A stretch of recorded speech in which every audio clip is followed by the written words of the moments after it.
નમસ્કાર દર્શક મિત્રો, શિનોર સમાચારમાં આપનું હાર્દિક સ્વાગત છે। હું છું મેઘા અગ્રાવત અને જોઈએ આજના મુખ્ય સમાચાર।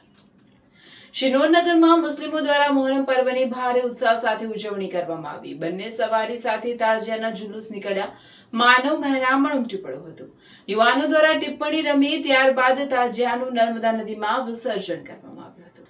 શિનોર નગરમાં મુસલમાનો દ્વારા ઉજવાતો મોહરમ પર્વમાં ગુજરાતભરમાંથી લોકો જોવા આવે છે। સમગ્ર ગુજરાતમાં બે જગ્યાએ ખંભાત અને શિનોરમાં સવારી ઉઠે છે। આ સવારીમાં મુસ્લિમ બિરાદરો આસ્થા ધરાવતા હોય ગુજરાતભરમાંથી માનવ મહેરામણ ઉમટી પડે છે। 6ઠી, 9મી અને 10મી આમ 3 દિવસ નાની અને મોટી બંને સવારી નીકળે છે। શિનોર નગરમાં નાની ભાગોળ, મોટી ભાગોળ, હસનનગર જેવા વિસ્તારોમાં કલાત્મક તાજિયા આરૂઢ કરવા આવેલ હતા। આજે 10મીના રોજ બપોરે નાની ભાગોળ વિસ્તારમાં યુવાનો દ્વારા ટિપ્પણી રમવામાં આવી અને નાની મોટી સવારી પણ આ ટિપ્પણીમાં જોડાઈ હતી।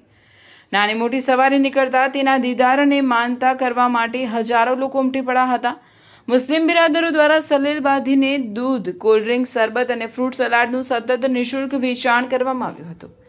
સાંજે નાની મોટી સવારી સહિત તાજિયા સાથે જુલુસ મીન બજારમાં આવ્યું હતું। જુલુસ બજારમાં આવતા હિન્દુ મુસ્લિમ સહિત માનવ મહેરામણ નાની મોટી સવારીના દીદાર કરવા અને માનતા પૂરી કરવા ઉમટી પડ્યા હતા। મોડી સાંજે નર્મદા નદીમાં તાજિયાનું વિસર્જન કરવામાં આવ્યું હતું। કોઈ અનિચ્છનીય બનાવ ન બને તેની તકેદારીના ભાગરૂપે શિનોર પીઆઈ આર વસાવા સાહેબ દ્વારા ચુસ્ત બંદોબસ્ત ગોઠવવામાં આવ્યો હતો। રિપોર્ટર સંજય ખત્રી, શિનોર સમાચાર ન્યૂઝ, શિનોર। તાલુકાના સાધલી ગામે બિરસા મુંડા સર્કલ પાસે આજ નુરાની યંગ સર્કલ દ્વારા 10મી મોહરમના દિવસે હુસૈનની યાદમાં શરબતનું, ફૂડ સેલરનું વિતરણ ચાલુ કર્યું છે। રાહદારીઓ માટે ખુલ્લા દિલથી જેને જેટલું પીવું હોય એ બધી ફૂલ ફેસિલિટી સાથે શરબતનું, ફૂડ સેલરનું વિતરણ ચાલુ છે।